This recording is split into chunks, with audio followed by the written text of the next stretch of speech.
అందరికి నమస్తే. ఓ చిన్న స్టోరీ, మంచి స్టోరీ.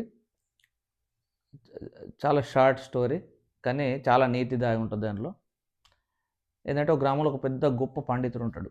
ఆ పండితుడికి ఏంది అని అంటే విపరీతమైనటువంటి అహంకారం. అంటే లోకంలో నా అంత తెలిసిన వాళ్ళు లేరు, నా అంత పాండిత్యం కలిగిన వాళ్ళు లేరు, అన్నీ తెలుసు నాకు, ప్రపంచంలో అన్నీ తెలుసు అని చెప్పేసి అతనికి భయంకరమైనటువంటి గర్వం ఉంటుంది. అయితే ఒకరోజు ఏం చేస్తాడంటే ఆ గ్రామం నుంచి ఇంకో గ్రామానికి వెళ్ళాలి, వెళ్తూ ఉంటాడు. వెళ్తూ ఉంటే అక్కడ మధ్యలో ఆ గ్రామం అంటే ఏ ఏ గ్రామానికైతే అయిన వాళ్ళు ఆ గ్రామంలో మధ్యలో ఒక నది వస్తుంది, పెద్ద నది. అది ఆ నది దాటాలంటే ఎక్కడక్కడ పడవ ఉంటుంది, పడవ మీద ప్రయాణం చేయాలి ఖచ్చితంగా. അങ്ങനെ అక్కడ పడవ వాడు ఉంటాడు, ఒక పడవ ఎక్కుతాడు, ప్రయాణం చేస్తారు. పడవ స్టార్ట్ అయితే కొద్ది దూరం పోతుంది. కొద్ది దూరం పోయిన తర్వాత ఆయనకు కొన్ని సందేహాలు ఉంటాయి. ఎవరైతే ఆయనకు ఎప్పుడు కూడా ఇతరుల కంటే నేను గొప్పని అనిపించుకోవాలా అనేటువంటిది ఆయన మనసులో ఉంటుంది. ఇతరులను కించపరచుడే అతని నైజం. వెంటనే ఆయన అడుగుతాడు, ఏం నాయన వాల్మీకి రాసినటువంటి రామాయణం చదివినవా నువ్వు అని చెప్పేసి అడుగుతాడు ఆ పడవతాన్ని వెంటనే, బాబుగారు నేను చదవలేదండి బాబుగారు అని చెప్పేసి అతి వినయంగా చెప్తాడు. చాలా వినయంగా, బాబుగారు నేను చదవలేదు అండి అన్నాడు. అనగా వెంటనే పండితుడు హేళనగా, అరే రే నిధి, నీ జీవితంలో పావు జీవితం వ్యర్థమైనట్టే అని చెప్పేసి అంటాడు. అనగానే ఆయనకు అప్పటికి పడవాడేమన్నాడు.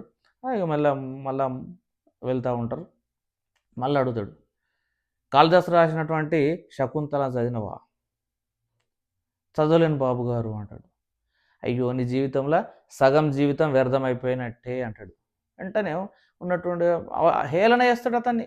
హేళనగా నీ జీవితంలో సగం జీవితం వ్యర్థమైపోయినట్టే అనగానే, సరే ఇక పెద్దలు మీరు ఏం చేస్తా అని చెప్పేసి తలూపుతాడు. వెళ్తారు. ఉన్నటువంటి అకస్మాత్తు ఏమవుతుందంటే ఉరుములు మెరుపుతో కూడిన పెద్ద భయంకరమైన తుఫాన్ స్టార్ట్ అవుతుంది. తుఫాన్ స్టార్ట్ అవగానే ఆ అలలకు విపరీతమైనటువంటి గాడుపుకు ఆ పడవ అంతా ఊగిపోతుంది. ఊగిపోగానే ఈయనకు ఒక సందేహం వస్తుంది అక్కడ ఉన్నటువంటి పడవ అతనికి. బాబుగారు మీకు ఈత వచ్చునా అండి అని చెప్పేసి అంటాడు. అయ్యో రాదు అంటే మీ జీవితం పూర్తి జీవితం వేస్ట్ అయిపోయినట్టు అని చెప్పేసి అందుకెళ్తుంకి వెళ్ళిపోతాడు.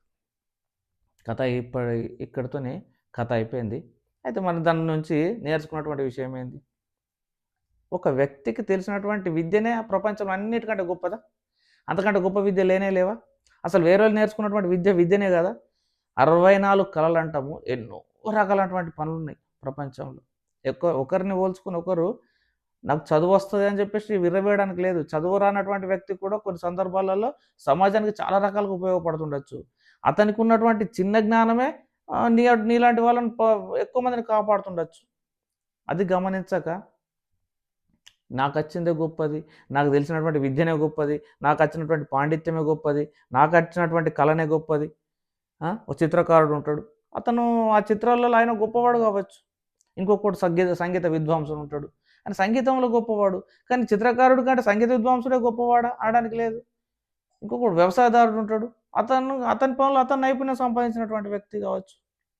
కాబట్టి సమాజంలో అందరిని గౌరవించాలా. అందరిని గౌరవించాలన్నప్పుడు నువ్వు కూడా గౌరవించబడుతావు, నువ్వు కూడా క్షేమంగా ఉండగలుగుతావు. అక్కడ నీతో ఏం తెలుసుకున్నాము? అక్కడ నీకు విద్య, నీకు అంత పాండిత్యం వస్తుంది, ఆ పాండిత్యం నిన్ను అక్కడ కాపాడలేకపోయింది కదా. అతనికి వచ్చినటువంటి విద్య ఒకటే, ఈత నేర్చుకున్నాడు, అయితే అతన్ని కాపాడింది. అప్పుడు అదే గొప్ప. కాబట్టి సందర్భాన్ని బట్టి అనేకమైనటువంటి విషయాలు, మనం నేర్చుకున్నటువంటి విషయాలు ఆధారపడి ఉంటాయి. కాబట్టి అందరూ కూడా సమానమే అనేటువంటి విషయాన్ని తెలుసుకొని బాగుండాలని కోరుకుంటున్నాను. Thank you.